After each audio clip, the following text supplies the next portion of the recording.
The following presentation was recorded live at the 2014 National Bioneers Conference. To learn more about Bioneers programs and media products, visit www.bioneers.org. Okay, terrific. Hi, this is the Citizen Science panel. If you're here for that, you're in the right place. My name is Teo Grossman. I'm the Director of Strategic Initiatives for Bioneers, and I'm thrilled to be the moderator for this panel. We're down one, but not permanently. I think Severine will show up, and she's slated to be the last speaker on the panel anyway, so you won't miss anything. She exists. I saw her earlier today. So thank you all so much for coming. Citizen science is a broad term, and this is likely not going to be your average citizen science panel. I don't even know if you can have an average citizen science panel for a field that is so nascent. The three projects that we have represented here cover a fairly diverse spectrum of what you might consider citizen science. You can expect a conversation that will be equally broad, incorporating aspects of data-driven science, crowdsourcing, DIY movements, environmental activism, civic engagement, and democratizing technology. I will let the speakers do the bulk of the work here, and we'll introduce them one at a time, and then we'll have time for conversation afterwards. Great, no problem. Cool. So we're going to start with Brian Haggerty. Brian is an evolutionary ecologist studying at UC Santa Barbara. He helped design and implement the USA National Phenology Network and the California Phenology Project, emerging partnerships among federal agencies, academic communities, NGOs, and the general public to monitor the effects of environmental change on the seasonality of our nation's flora and fauna. Hey, here she is. Hi. That's okay. We're just getting going. And you're last, you'll be all right. For those who don't know, and Brian will share this with you, but a preview, phenology, the more you learn, the more it blows your mind. I think about it as sort of the intricate, coordinated, and really mind-blowing clockwork of life on Earth and how it all connects. So without further ado, Brian, welcome. Clicker's on the podium there.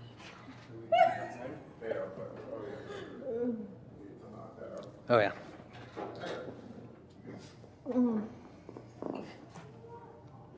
How's the battery? We're plugged in, we're good. All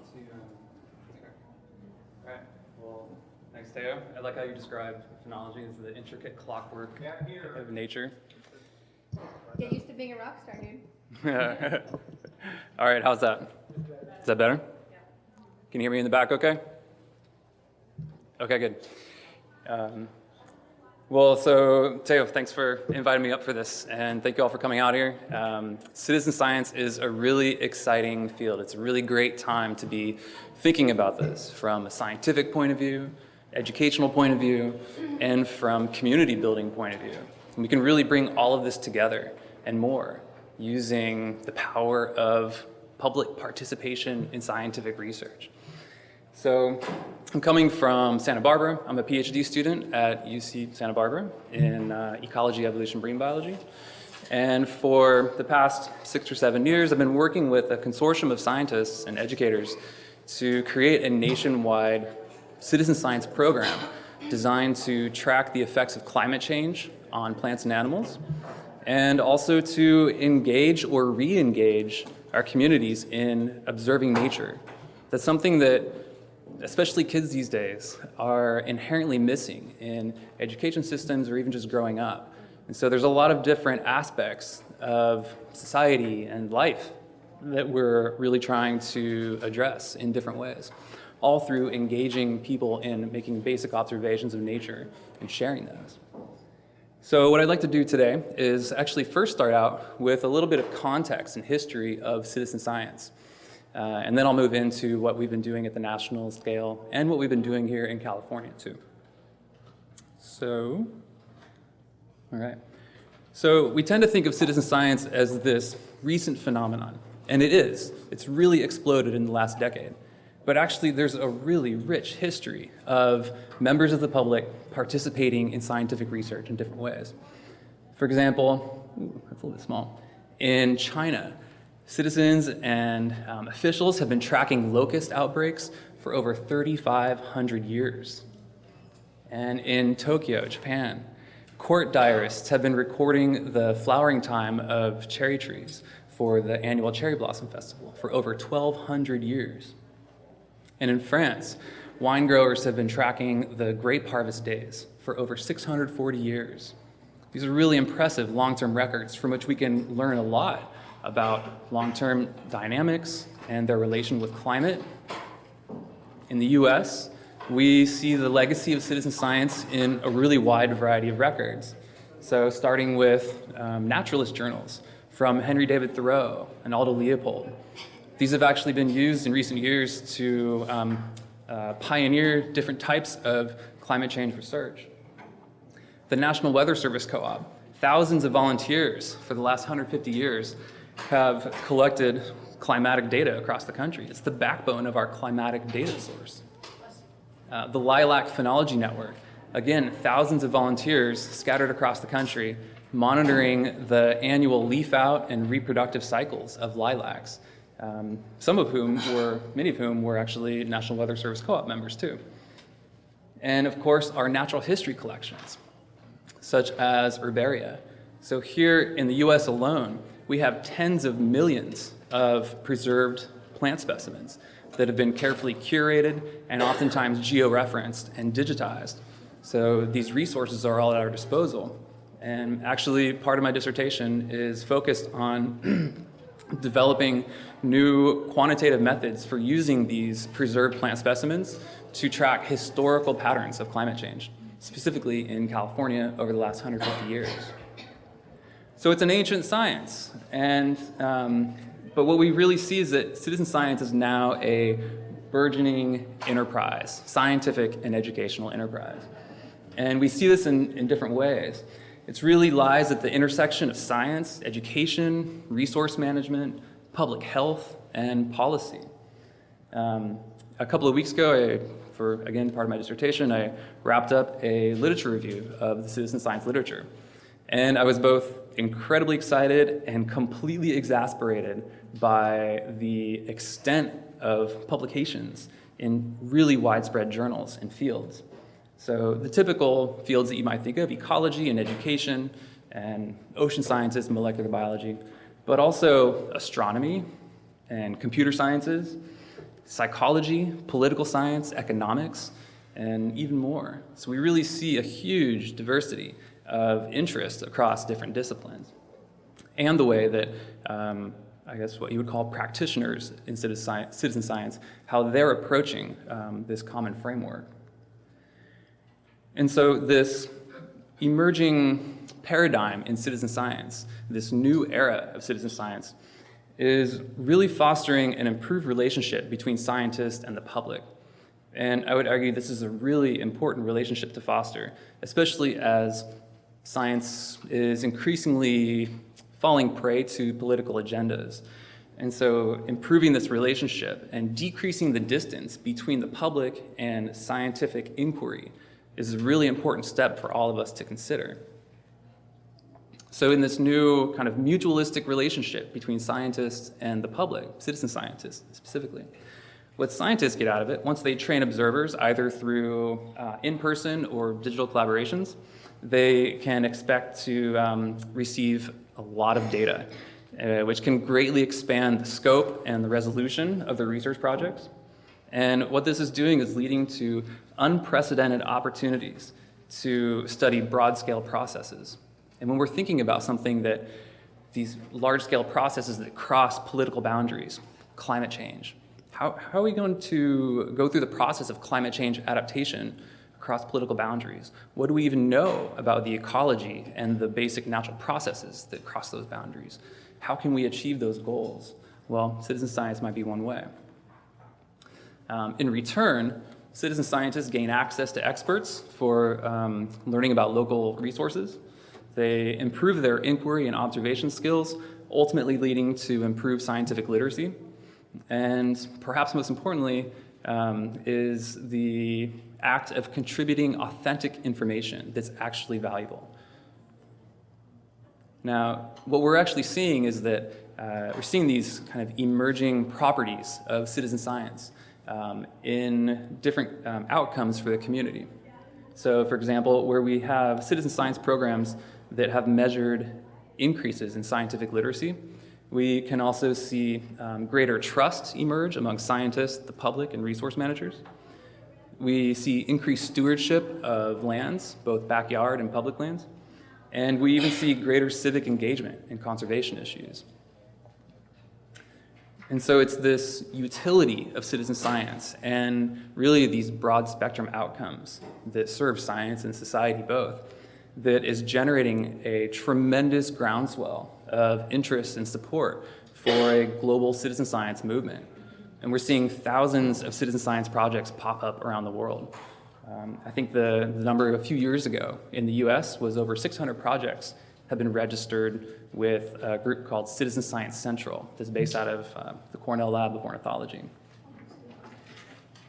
So that provides a nice kind of context for I think what we're going to be doing today, what we're going to be discussing today. And so what I wanted to do is move into what we're doing with our National Phenology Network and our California Phenology Project. But first, I thought we should all get on the same page with phenology. So it's the simplest way to put it, phenology is the science of the seasons. So we all have an intuitive sense of this from the time we're little kids. We see spring wildflowers, we see autumn colors in the forest, we see birds migrating overhead. And in fact, it's an ancient science that is also very practical. So traditional knowledge has been generated over generations to improve hunting and fishing productivity, to plant and harvest crops, to improve crop productivity, and even to navigate waterways. And we even see this legacy in the names of our plants, in our flora. So we see plants like shadbush, which historically were flowering around the same time that shad were being fished. And also salmonberry, whose fruits ripening were used as an indicator that it was time to go fish for salmon in near and far away rivers. Exactly. So phenology is also a cutting-edge science, and it is a really powerful tool for studying climate change and for linking it with human health and society and our economy. So phenology has a really big impact on each of these areas in our economy, from wildfire risk and forest pests and disease outbreaks to invasions, plant invasions, which can also influence the wildfire and pest and disease dynamics. Agriculture and fisheries. Anybody who suffers from allergies is well aware of the personal impact of phenology, and even ecotourism, where something like the leaf peeping industry in the northeastern US, that's a $1 billion industry every year. So phenology is actually a really powerful method to monitor environmental change, and it's an intuitive way of engaging the public in observing nature. And so around 2007, a consortium of scientists and educators came together, senior scientists in government agencies, academics, and NGOs, and formed what has become the National Phenology Network. And our goal is to encourage people of all ages and backgrounds to observe and record phenology as a way to discover and explore the nature and the pace of our dynamic world.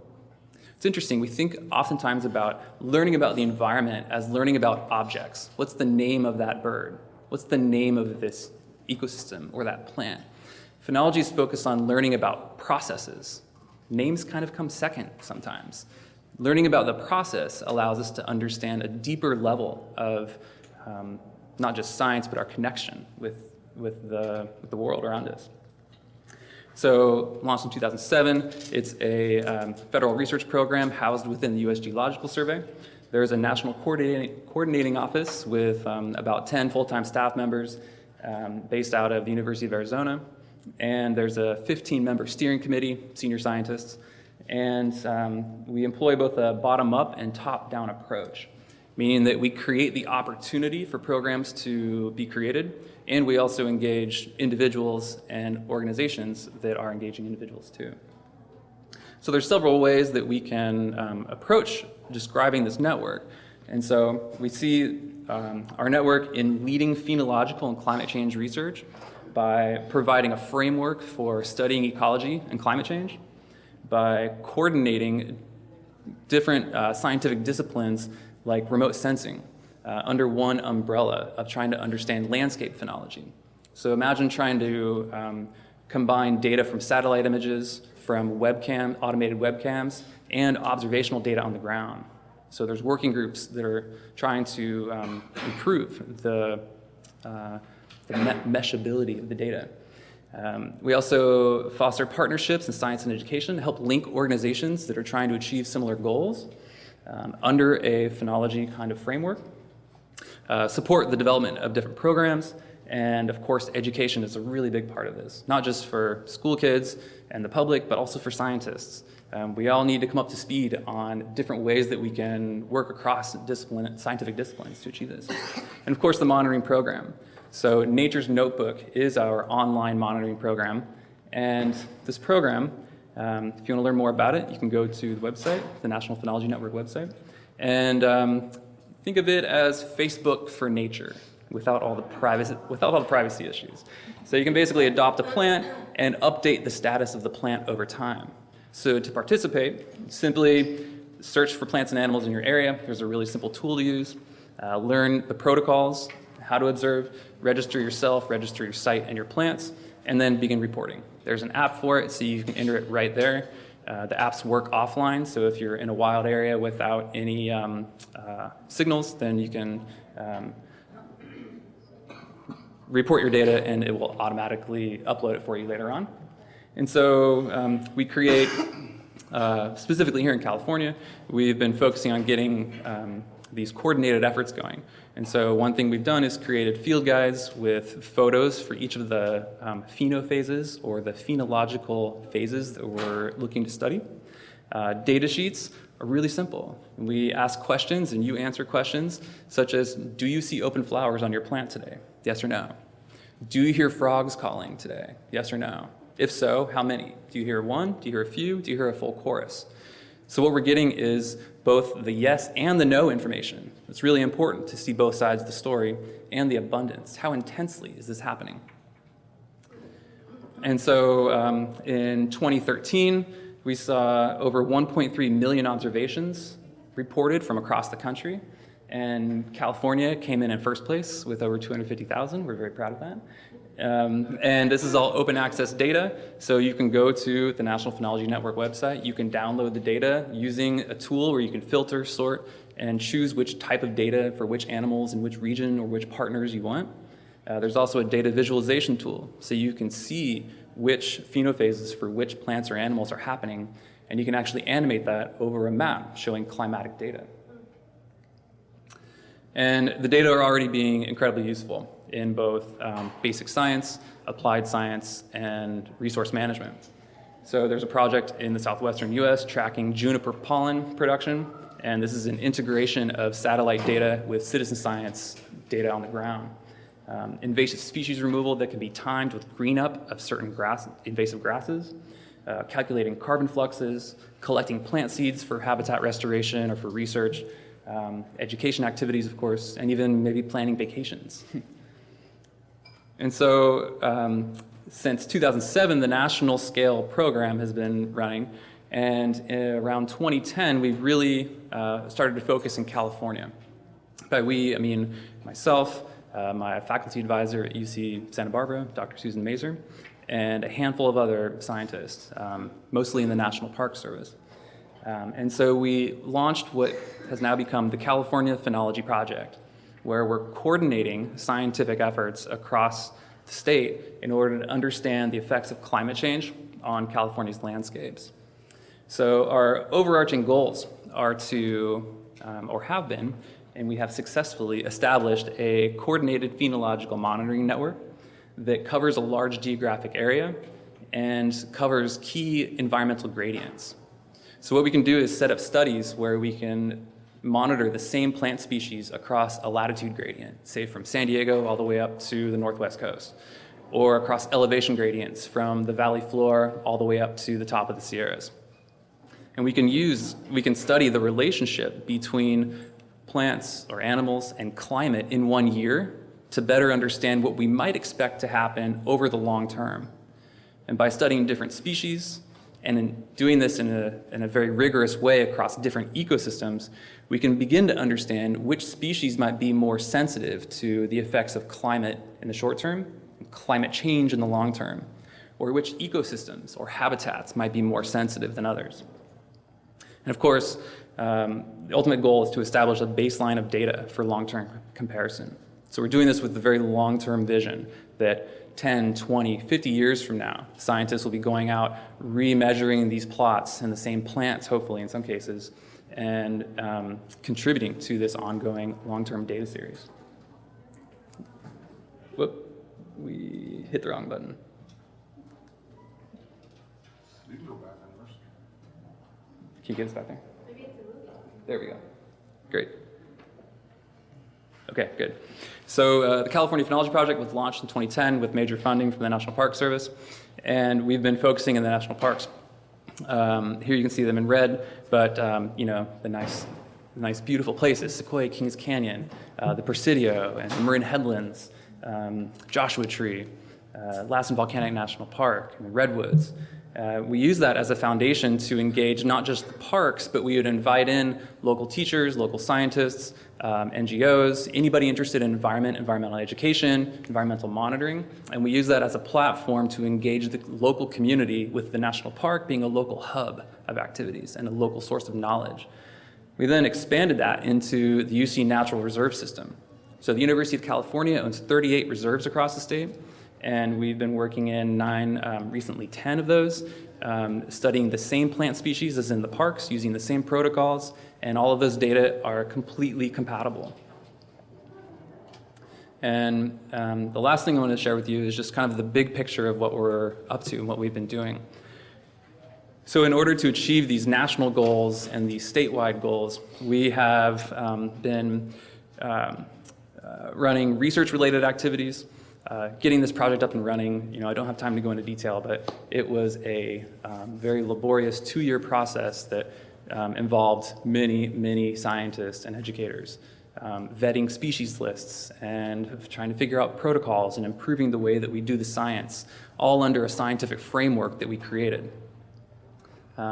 We have been helping to develop programs at national parks, UC reserves, botanic gardens, universities, K-12 schools, and we run a lot of training and outreach activities. We've trained well over 700 people in the last few years in workshops that range from an hour to 3 to 5 days. And finally, educational activities. I didn't go into that too much, but we have published and created a lot of curricula. Most recently, one of my lesson plans is published in a citizen science book published by the National Science Teachers Association. So it's 15 lessons, all focused on citizen science. So it's a great resource for especially K-12 classrooms. And then we've been generating data-driven activities for college classrooms or for high school classrooms, and helping to develop teachers' awareness about phenology and climate change. So that about wraps up, hopefully it wasn't too much over our time limit, but that was designed to give a broad overview so that you can see the scope of the project. There's definitely a lot more details I can provide, a lot more information I can provide, so I look forward to questions during the panel discussion. Thanks. Thank you, Brian. And what Brian didn't mention is that tomorrow at 1:15, he's actually giving a training on becoming a part of the California Phenology Project. If you're a teacher or have a farm or whatever it is, if you're just a person and want to learn more in your program at 1:15, tomorrow you can join Brian and learn a lot more about it. So we're moving now from more sort of traditional citizen science, which is what you might call Brian's project, to something that is potentially halfway, maybe, between, let's see, is this you? Bioneers presentation? No, that's, I think it's, Here's this yeah, one. that one. Okay, Halfway between technology and life? there you go. Halfway between the citizen science world and maybe the DIY maker world. And so Shannon will take us through this.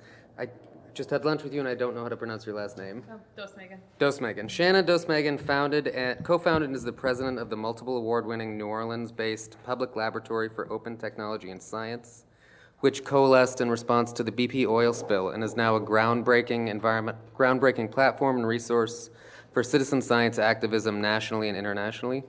With 14 years' experience in community organizing and education, Shannon is active on many councils and advisory boards of leading activist NGOs, and we're thrilled to have her out here from New Orleans. Thanks.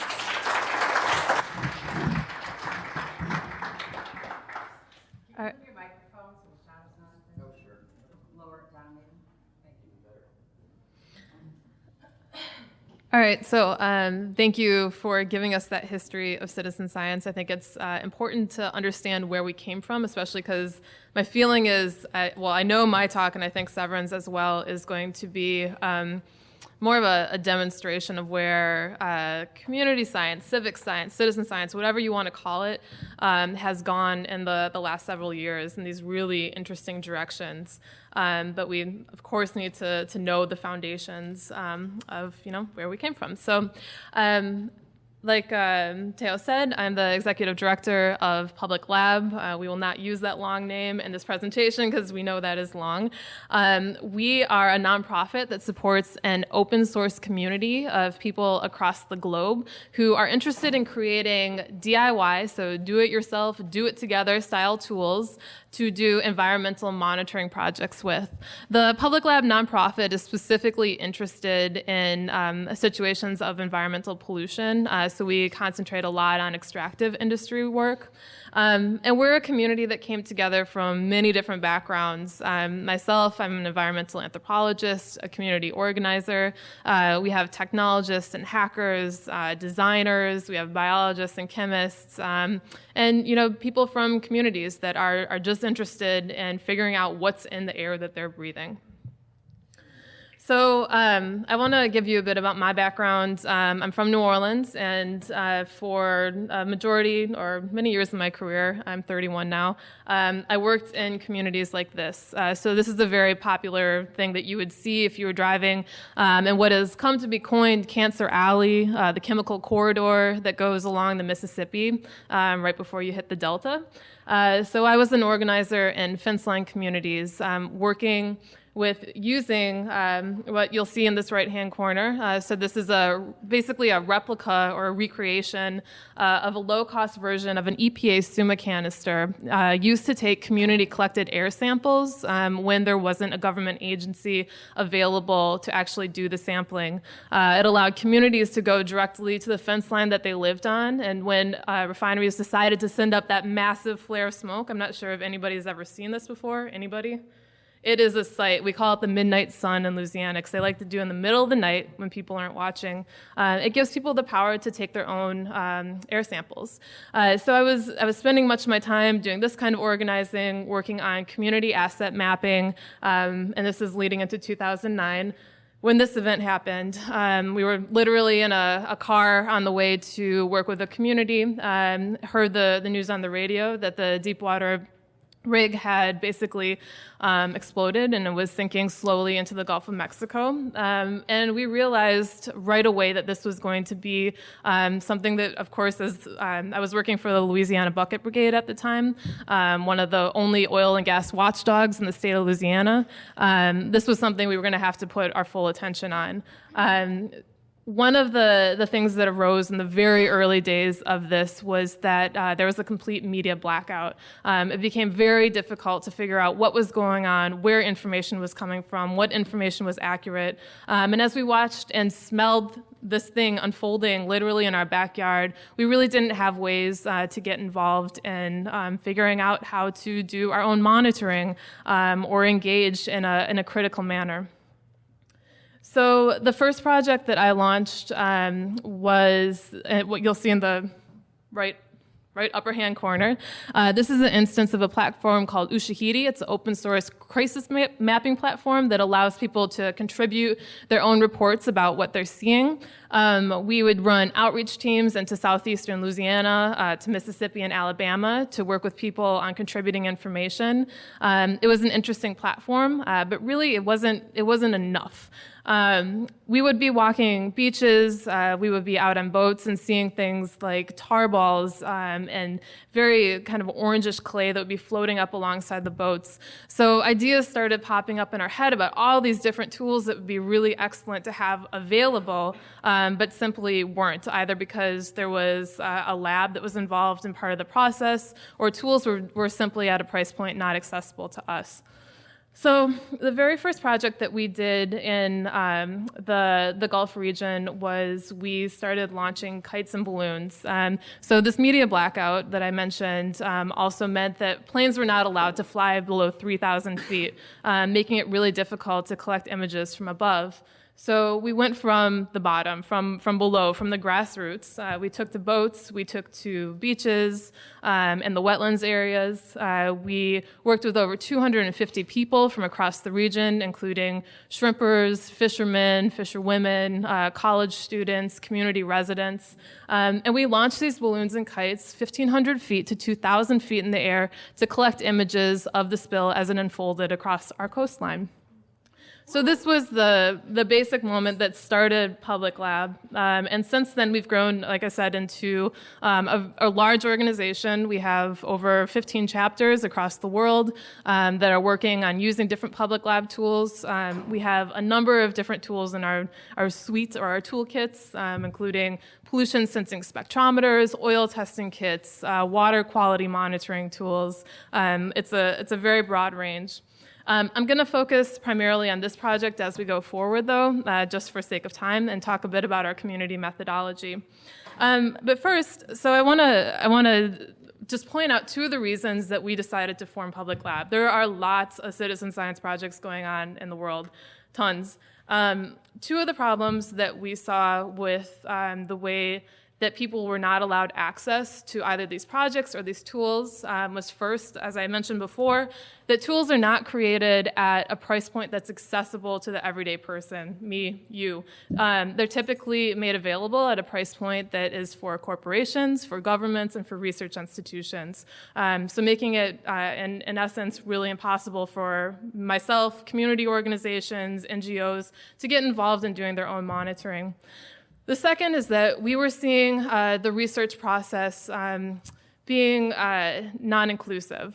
So many times we'll see researchers from institutions say, hey, I have a problem and I would like for you to go out and collect data to give back to me.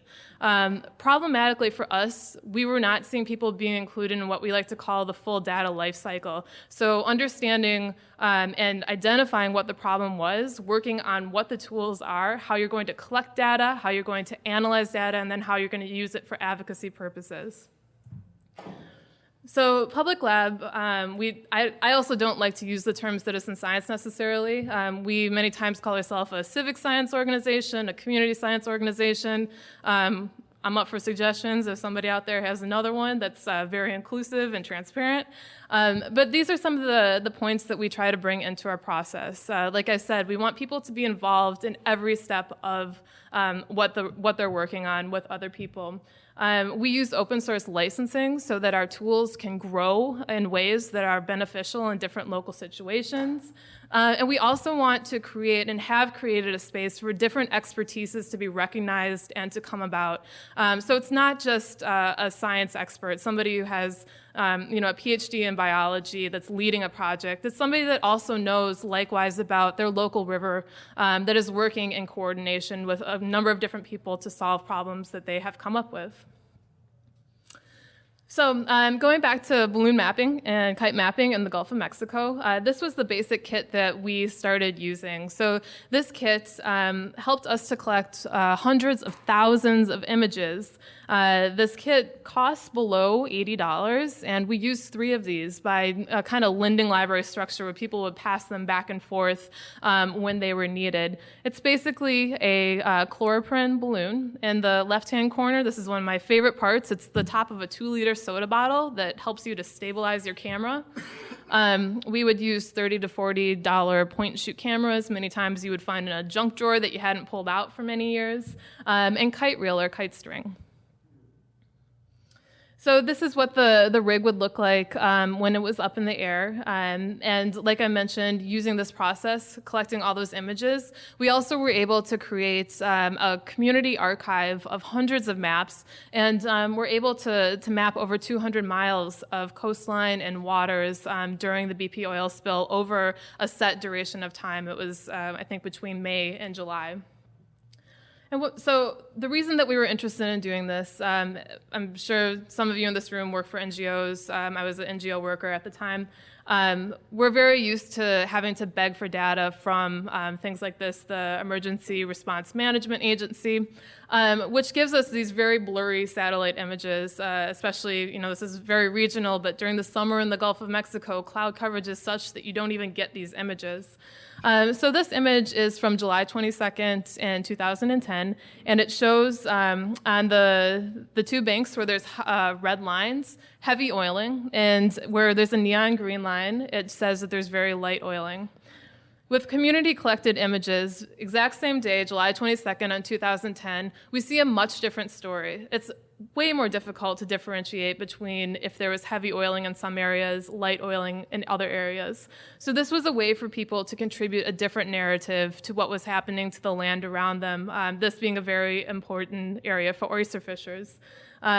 Also going in and doing ground truthing at the same time, so having the ability to get off a boat, take pictures of the berms that should have been out in the water that are actually laying on ground. But it's not enough, thanks, Severine. It's not enough just to take these images, leave them on a point-and-shoot camera. The other thing that we did specifically with aerial mapping was we wrote a image stitching platform. It's browser-based, open, freely usable.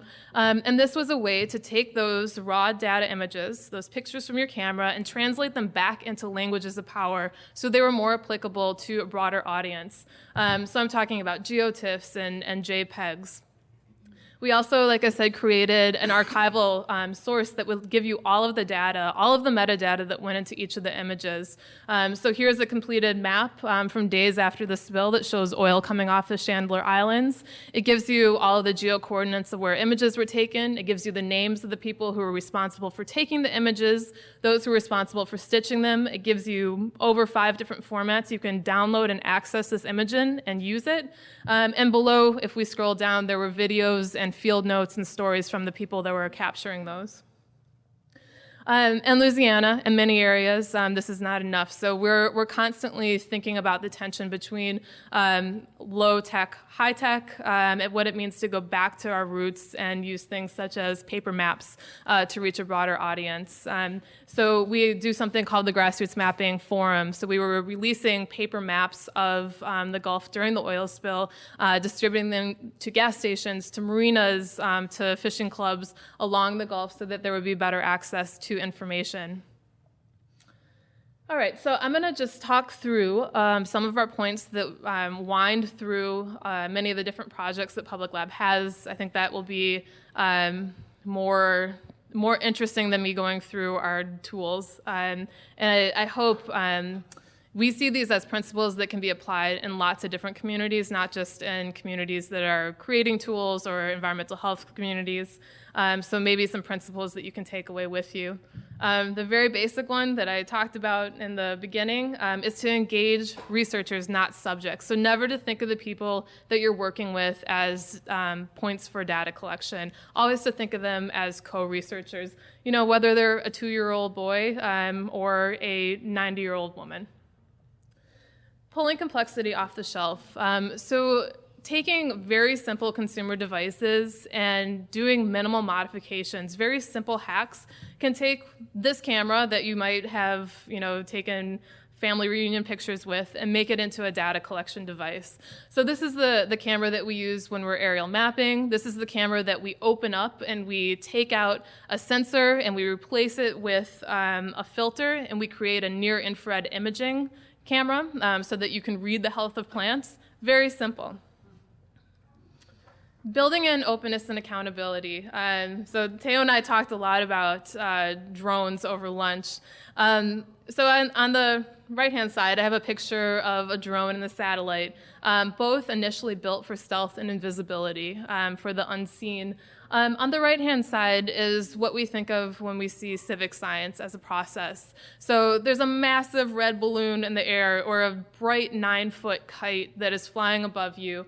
It's attached to a string, which is attached to a reel, which is attached to the hand of the person that's collecting data, which situates you in the community in which you're actually taking images or doing the data collection in. It gives people you become available for people to ask you questions, ask about what you're doing. Creating cooperative and collaborative workflows. So this goes back to our licensing I'll talk about in a minute. But on all of our websites, we have an entire ecosystem of about 6 different platforms at this point. One of the essential things is how the community shares information. So in this system, research notes online, people will share back basic modifications. So instead of using the 2-liter soda bottle, in this middle picture on the bottom, somebody started using a wastebasket to put their camera in to stabilize when they're doing aerial imagery. And that's how our tools grow and develop. Likewise, we do this in a similar offline format. So here's a picture of a barn raising. The public lab events have become called barn raisings because we borrow this term to be emblematic of the way that we come together to think and create.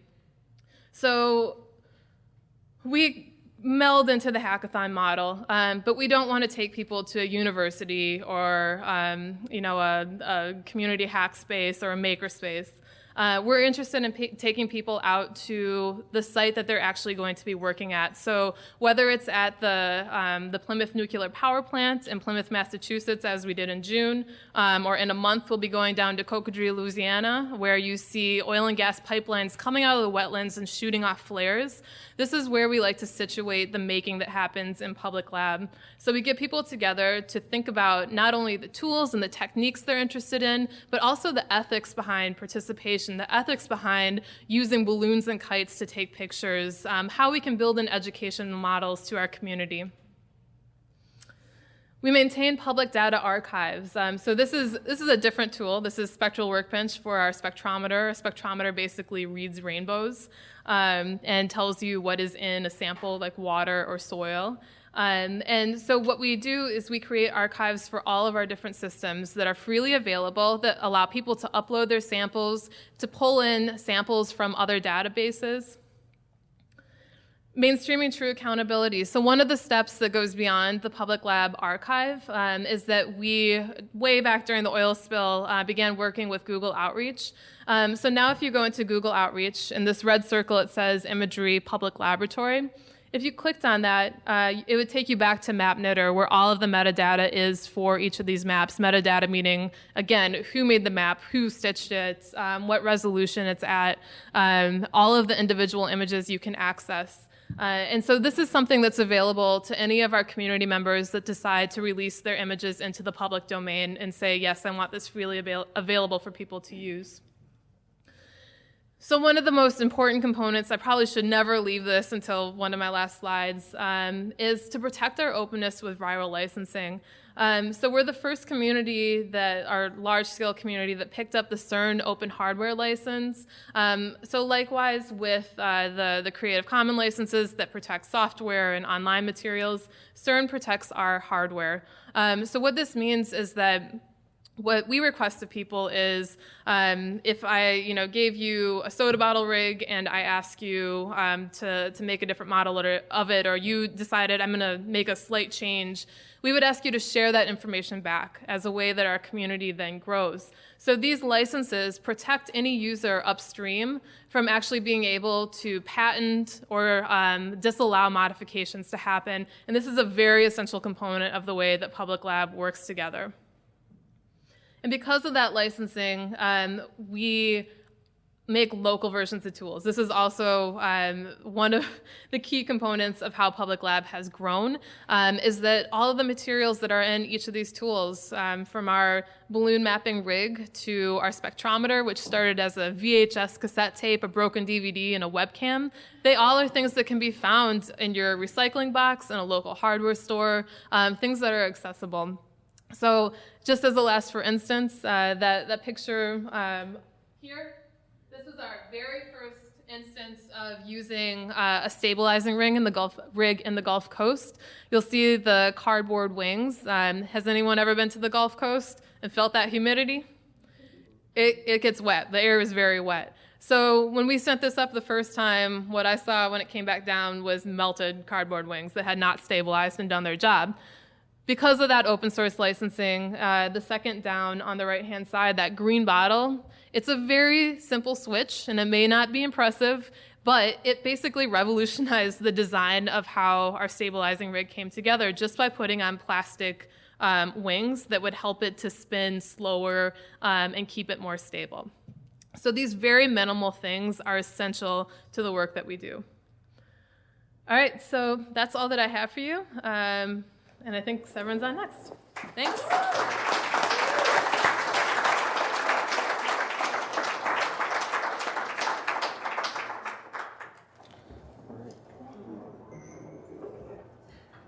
I drink too much coffee.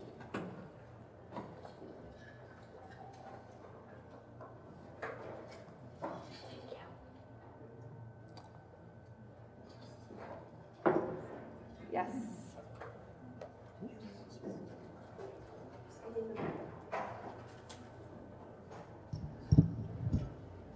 Hi, everybody. So I should give as a preamble, I should explain that my role with FarmHack is as an ambassador and kind of like Wendy to this pack of wild inventors who sometimes feel like a bunch of rascally lost boys or Peter Pans in the open source community of farmer inventors. And so sometimes I'm repeating the things that they say, but I don't know how to make the tools. Like Shannon's more of a techno lady. How do I move? Oh, thank you. See, even the buttons are hard. Does it work? No, it doesn't. I'll use this button. I'll just move it. Okay. Just tell me. Don't worry. So a little bit of context. So this is Dorn. He's the board president of FarmHack. This is his farm, Tuckaway Farm. He is a part of a family. Four generations are on that family farm. He focuses on grains. Here he's drying. It looks like rye in the greenhouse where he keeps the combines. I first met Dorn because I heard he had a cooperative of combines. Just in case you didn't know, a combine would fit in this room, barely. Helping to reinstate grain growing in New Hampshire. New Hampshire is predominantly forested and was abandoned during the western migration of American agriculture because there's a lot of stones and rocks.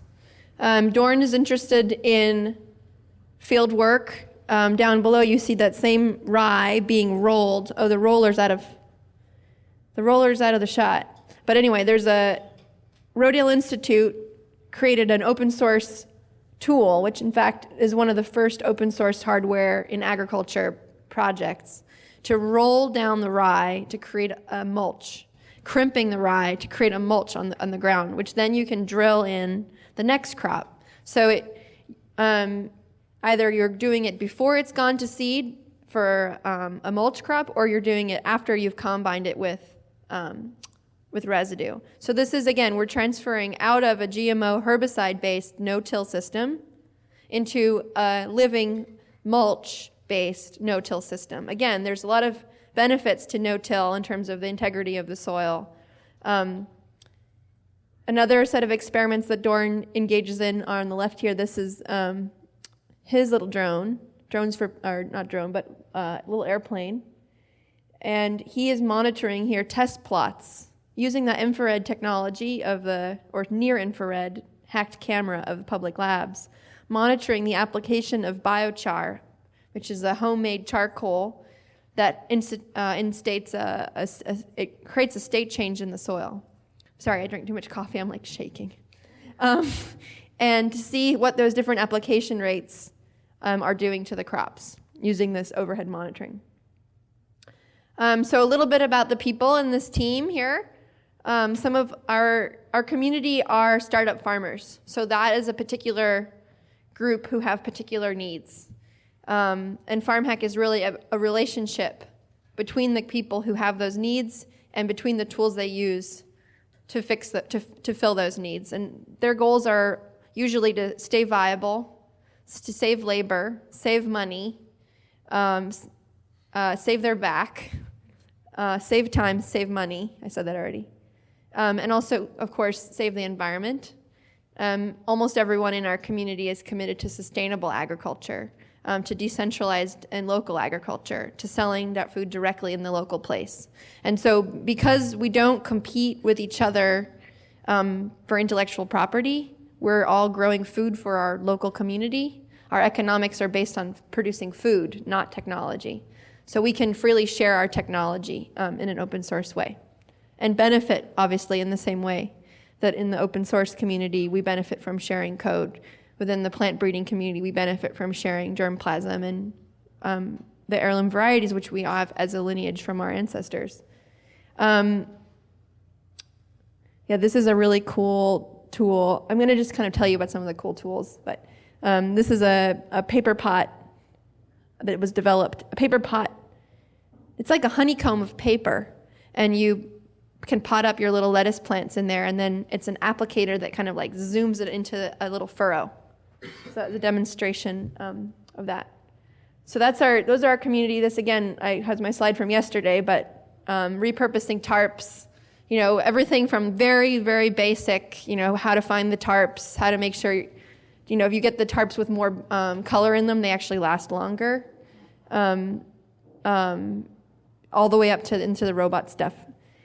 And we're doing it in rural places and as well in urban places. So we've done, I think now about 17 FarmHack events, or maybe it's more. You can look on the website. Oh, next, website. So the way that our community functions is we have these in-person gatherings. We have little bro teams who arrange themselves. And then we have our website, which is on Drupal. Again, we're also in the open source software, open source hardware, open source everything modality. Basically on the tools, click.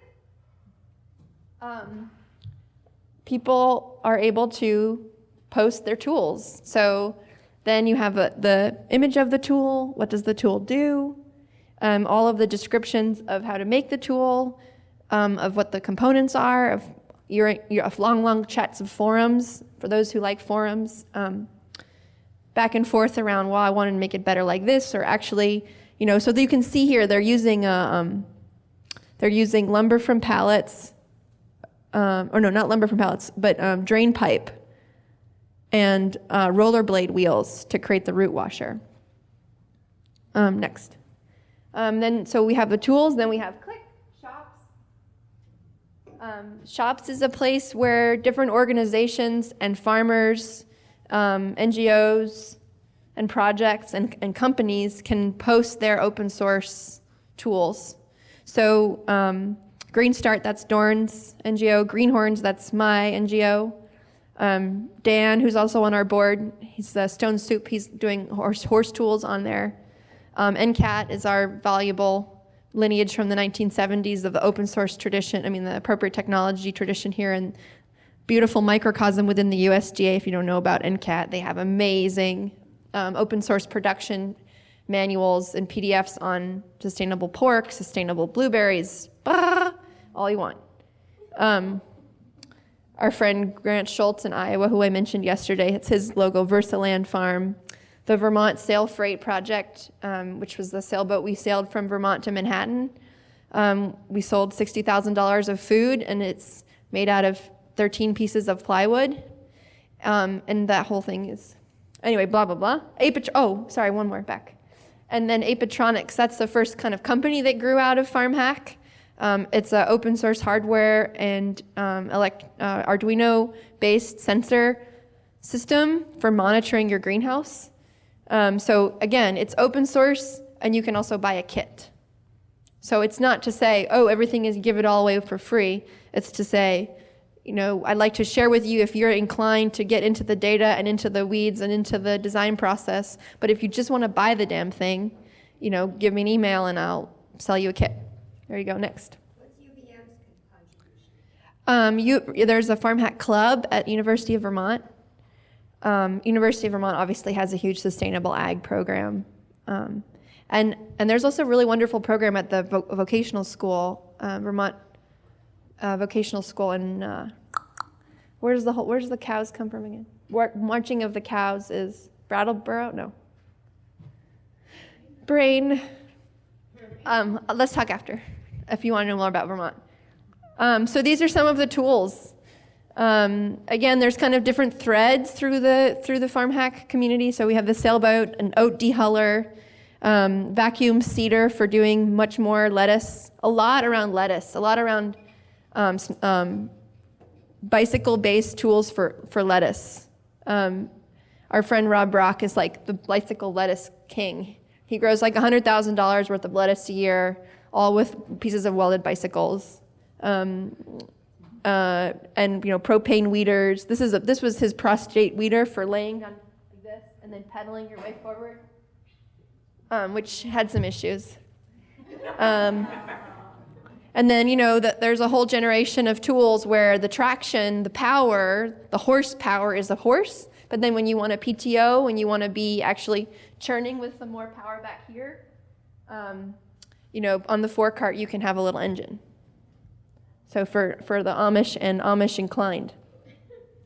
So obviously we have a range of tools that have emerged. Again, we don't really have like a firm line that we're pushing. We're here to support the community as its needs emerge, and as farmers who define their own technological trajectory and business trajectory and goals.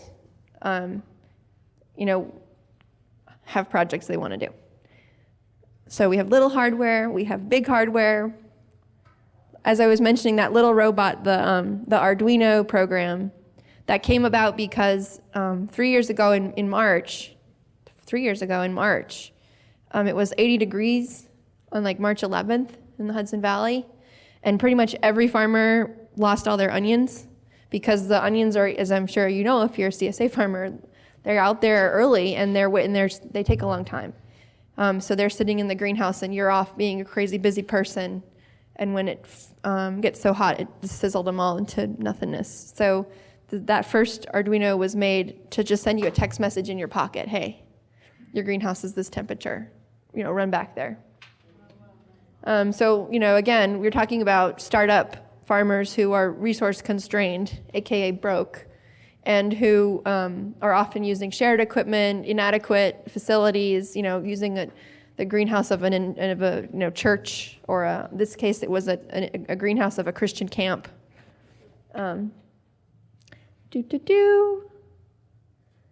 Little hardware, fixing the wobble in your bean seeder. That earthway seeder?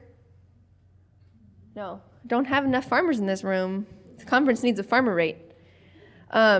Anyway, the bean plate on that little seeder has a tendency to wobble, and then you'll get, 2 beans in the hole. But if you put a nickel on it, it doesn't wobble as much. Like drill a nickel on it. Oh, sorry, I keep pushing the button. So FarmHack has been going along, and as we see what's kind of needed, our mother ducking of it has taken some different forms. We do a lot of show and tell. People who we know are doing cool projects, invite them to speak to other people who are interested in cool projects. Gathering people together, listening to who's doing what where, and just connecting them on just straight up email with each other, like organizing these events, inviting different organizations in to be shopping with, to shop with us, facilitating, especially when there's, we have a lot of like white-haired tinkerers. supporting new farmers in their town. And often those white-haired tinkerers with lots of equipment and expertise are not so like upload PDF-y.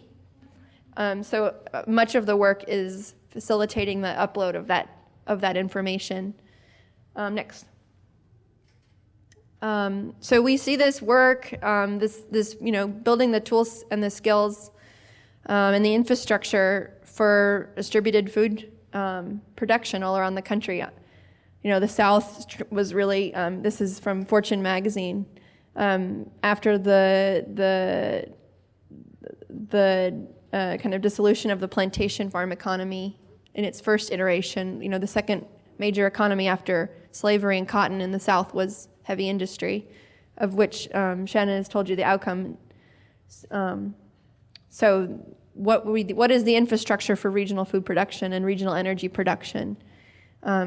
And where is the skill for that going to come from? Where's the direction for that going to come from? I think the answer is from us. So next one. These are our community principles. Again, like Shannon, we meet, this is in the Grange Hall. We meet in person. The kernel, the soul of this project is the relationship between the farmer and their place. And then the team of team sport of evolving a technology that's appropriate to that farm system and to that ecosystem, as opposed to the kinds of technology that we see in the broader economy. Next slide. I kind of want to just keep going, because if I only have 1 minute.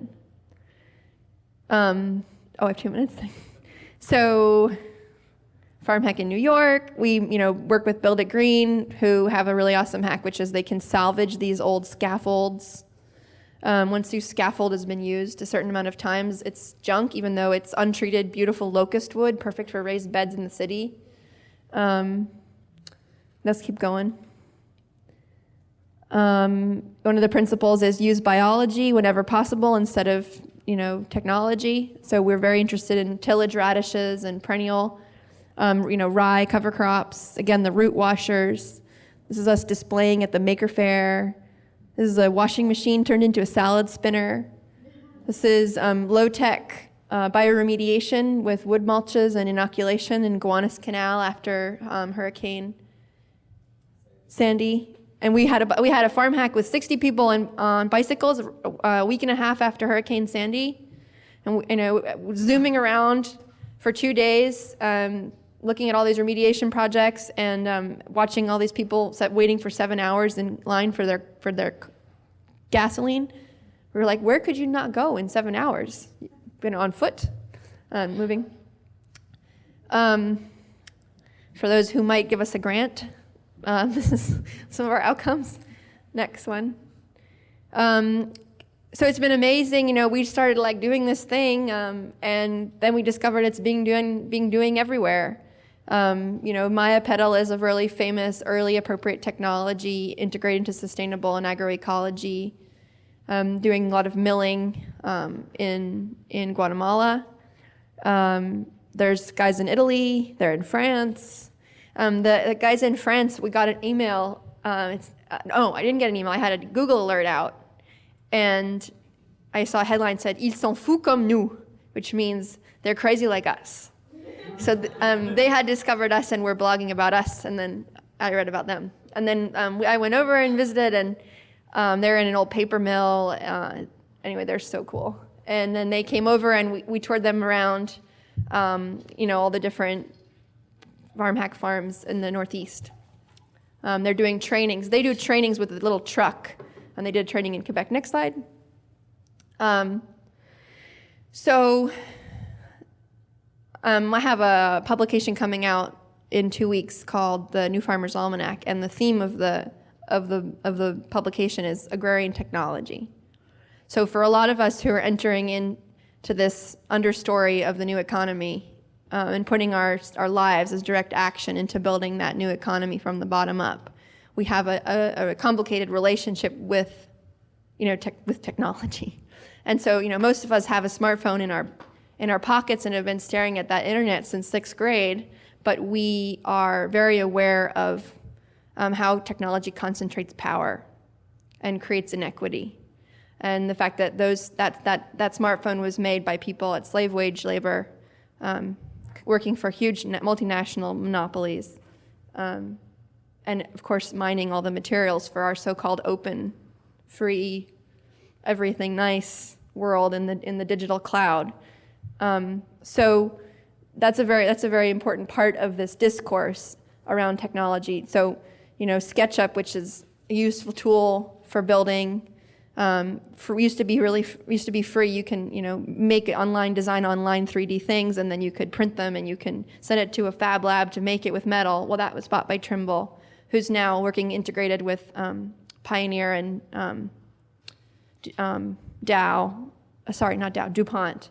They basically put these like $70,000 ugly braces full of sensors and doodahs on the front of a tractor, and that is feeding data directly into the agribusiness monopoly, who then games the system across the landscape, even into the point of telling the farmer when to irrigate.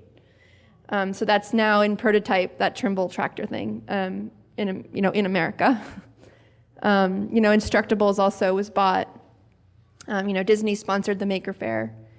A wonderful journal that you could know about in the deep ecology context called Techne, which is a philosophical and political economy framework on technology criticism and analysis. These are, we're very aware. Again, the history of the Grange was a revolt against the bonanza farms, which were major drivers. Gentlemen farmers from the east buying up 50,000, 200,000 acres, and major steam tractors. This is at the time when neck and neck was gasoline and steam for tractors.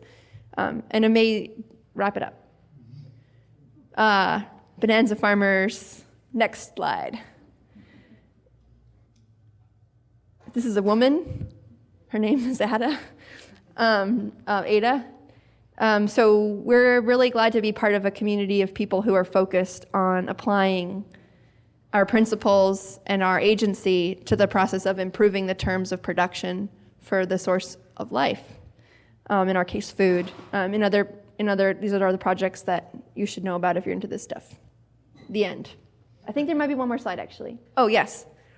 This is the most important part of this audience.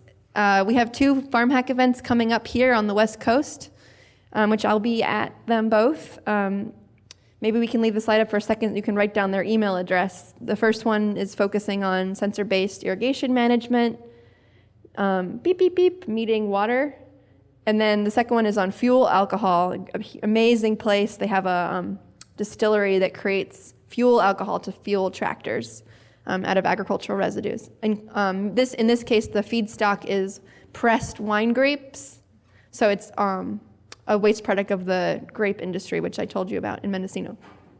Okay. Severine.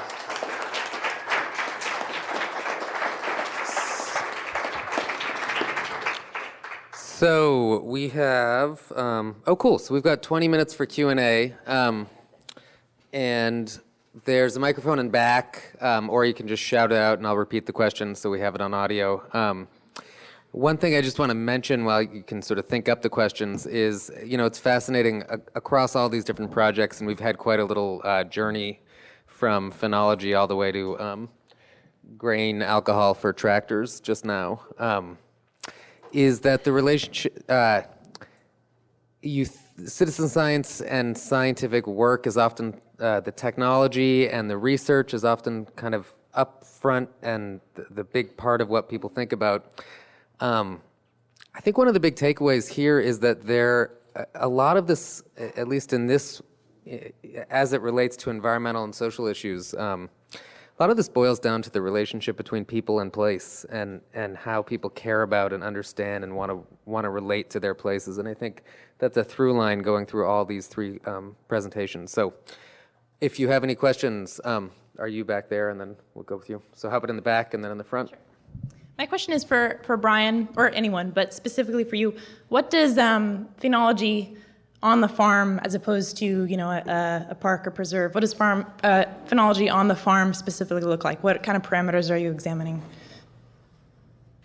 Do you mean like how are we implementing our programs on farms? Sure. So, for example, you said you're giving a workshop tomorrow at 1:15. Right. Yeah, 1:15. And you made mention of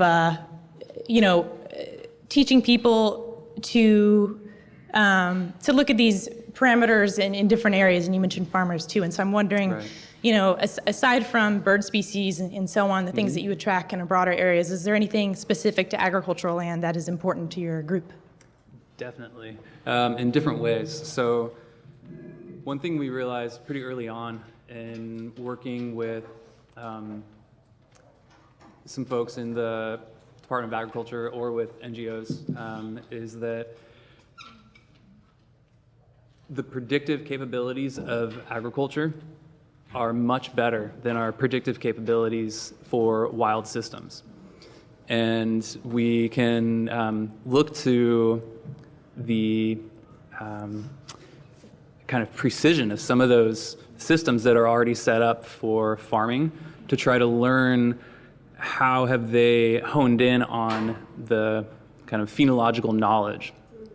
Whether or not you agree with the practices that are going on there, there's still an interesting lesson to be learned, which is that it's working with the seasons in order to improve and optimize agricultural best practices is one way. But in terms of really relating phenology to in a farm setting, one way is to think about I guess some people call them pollinator-friendly plants or nursery plants. So looking at planting particular species around the margins or in between crops in order to bring in particular pollinators or to bring in particular parasitoids of pests, and trying to create a sequential series of flowering or of resources to bring in those insects or the resources that you're trying to bring in. So in thinking phenologically, we can then integrate a biological and ecological matrix through farms in order to achieve goals that could otherwise, be using bad chemicals, and maybe there's a more natural way to do that by working with the seasons. Thanks. Can I add something? Yeah, please.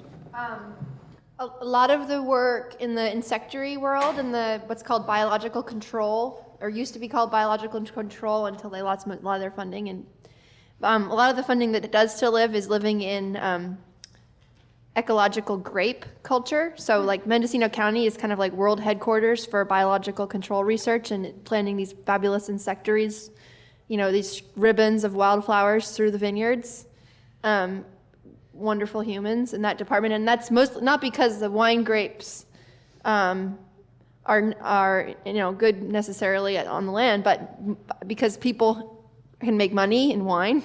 And people who are having a green brand in their winery can really have value from that. So it's kind of like an exceptionally prosperous part of our agricultural economy that therefore can afford itself the research and development into biological systems enhancement. Another really good resource on that is Farming with the Wild, Wild Farm Alliance. One's a small, Farming with the Wild way of thinking. Really good environmental history. Little brain, come back to me. There's a really great book whose name I've forgotten, but it talks a lot about environmental change in American agriculture and early soil conservation movement and kind of the changing climate that American agriculture has experienced. And one of the key learning points for our ancestors in New England who, were trying to plant wheat in New England and then changed over to corn culture because that was indigenous here and was the indigenous farm, technology of the indigenous people. They learned to plant their corn when the oak trees have a size of a squirrel's ear. Mm-hmm. So in that sense, their Farming with the Wild was informed by the native knowledge of phenology. So, I'll get you the book name after, sorry. That was one thing I was going to add really quick too, is that there's an organic farm up the street from my house, Fairview Gardens in Santa Barbara, and they tend to plant their tomato plants or get them started in the greenhouse when they see their pomegranate trees starting to leaf out.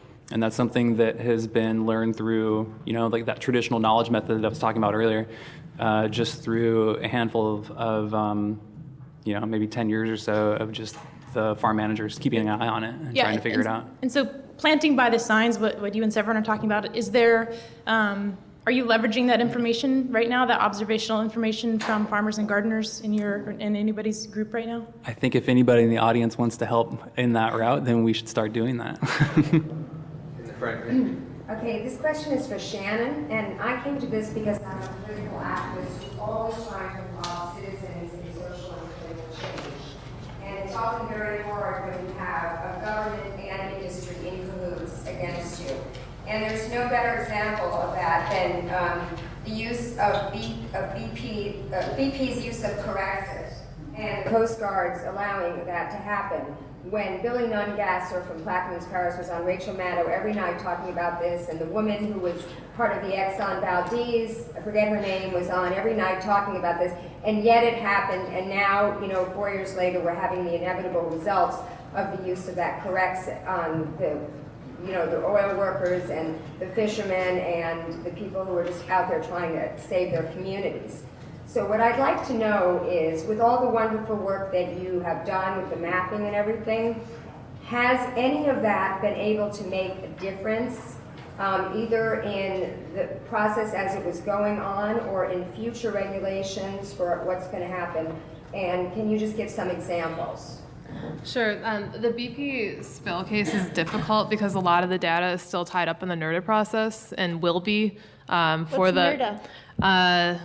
You're going to make me go through an acronym. Okay, National something Resource Agency. I don't know what the D is, but it's basically the information that was stored while they were working on the litigation around the case. So data from public lab and from community members was taken into that process to be seen if it will be useful going forward in a much larger political context.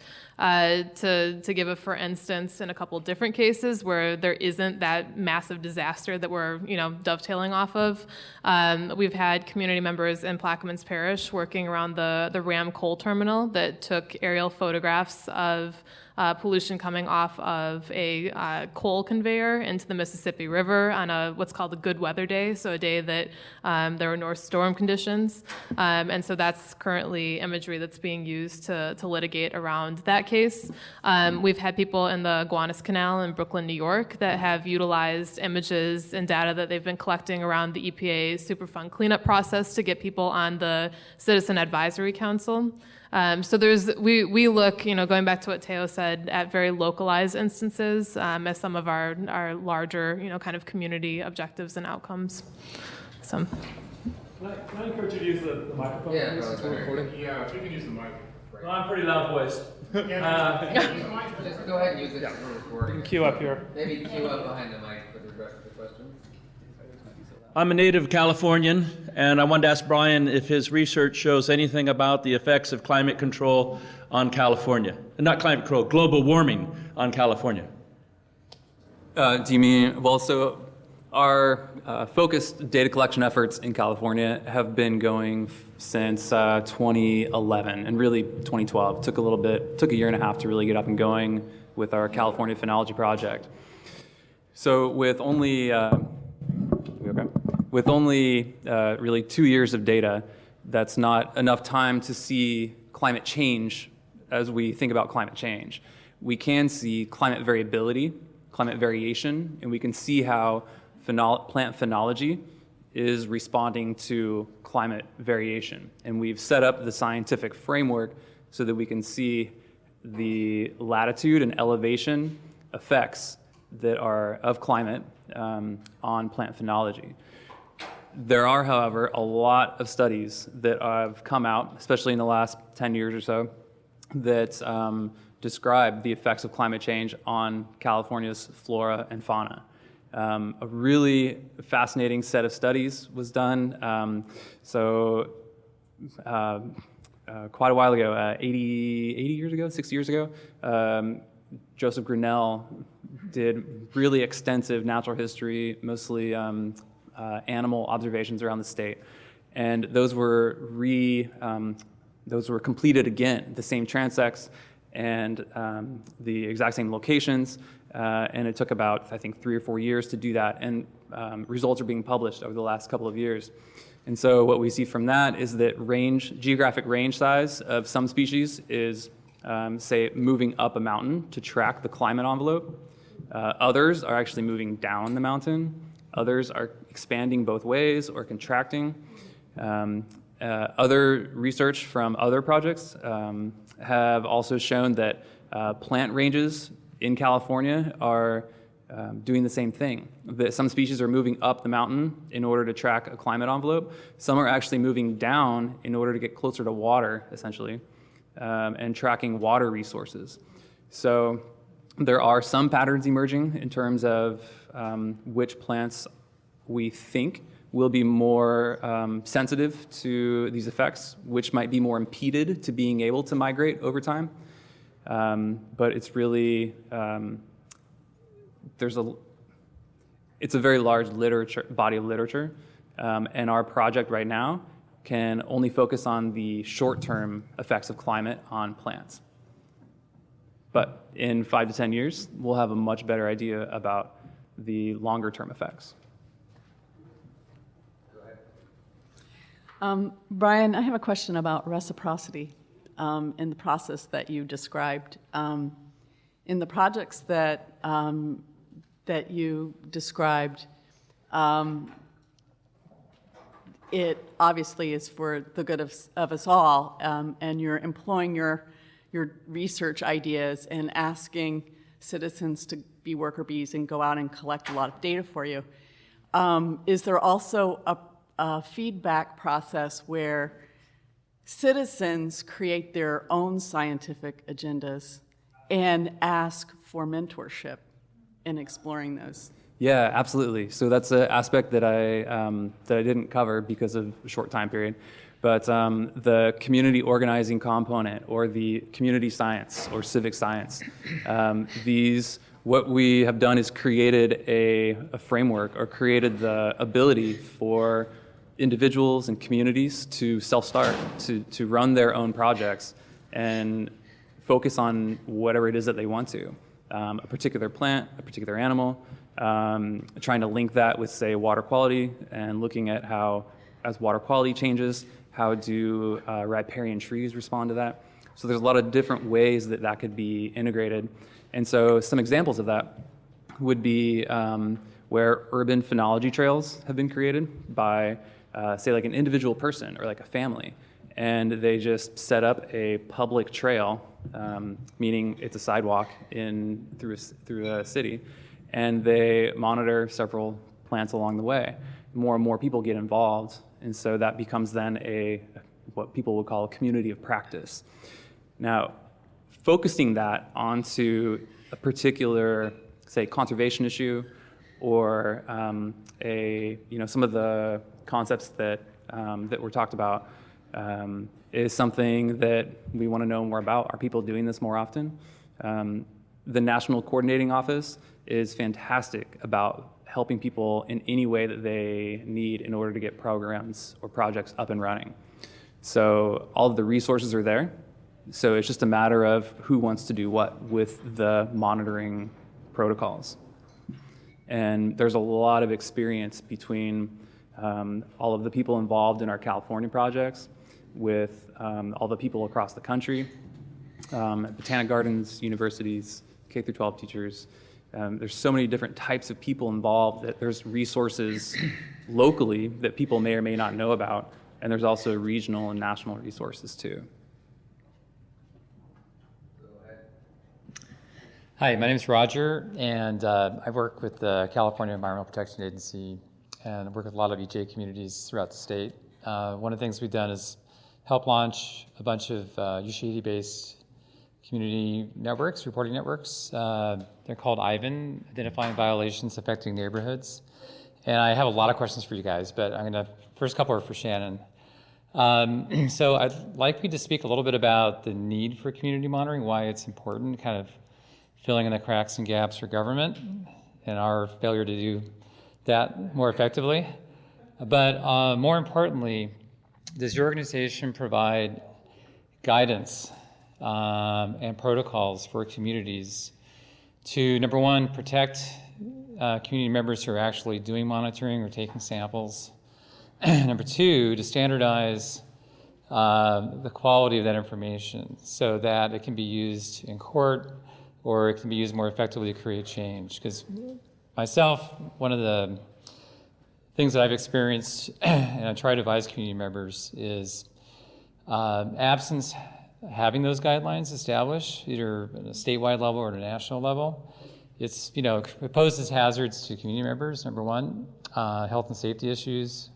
Number two, with all good intentions, the information can't always be used, whether it's something as simple as trespassing or something more important like holding times, for certain chemicals and samples. So I'd like you to speak to that and get more questions after. Okay, I might have to go back to your first question because I don't remember what it was anymore.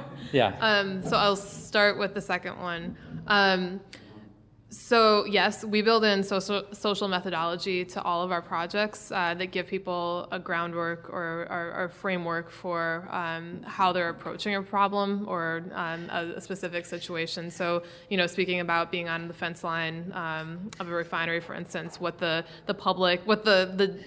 difference between public and private territory is, and so yes, we do build those into our projects. I agree with you on the portion about working towards data verification and process. We have lots of friends at the EPA, and so we actually do work with different folks from within agencies to, I guess you could say, do some standardization around our tools. It's very difficult to do it in each local context. We can't go and work, with every single DEQ and DEP agency. But on the federal level, it's much easier for us to start working with, research scientists and the innovation labs at EPA. NASA is another agency that has done a lot of outreach to us, because they do, like you said, recognize that there are these gaps that people can fill with data that they're able to collect. I'm not sure that I'm quite answering your question. Am I getting there? Yeah, There's a lot of pieces to it. I'm kind of looking for, and I see a need for having a guidance document, number one, to teach community members how to do community monitoring, fence line monitoring safely and effectively. Mm-hmm. Number two, kind of a Bible of standards. Like we have in the hazardous waste world, it's called SWA 46. And it's an EPA guidance on how to take samples and how soon you have to get them to laboratory, what kind of testing, analytical methods to use, that kind of thing. It's all spelled out. Mm-hmm. Something like that would be really useful for communities because they need to know, in addition to just understanding the basic science, know how to take those samples so the information can be used effectively. And if that guidance document doesn't exist, it needs to exist. Right, we do. Go ahead. You guys should give, the government should give him a grant to create one. Exactly. Okay, well, we can talk I'm for that. I'm just kidding. But yes, we do. This is a very important part of our work is to build in tutorials and instruction guides that are accessible and easy to use for people. So not having to read necessarily like through the data sheets that you're talking about, right. But we'll take that information and we'll translate it into a way that is understandable. I would love to talk to you more, though. Yeah, we'll have to talk I'm offline. sure that we could always do better. So. Yeah, because I'd like to know, I don't know if you know Denny Larson, Global Monitoring Group. I encourage you guys to connect afterwards. Yeah. We are flush out of time. Okay.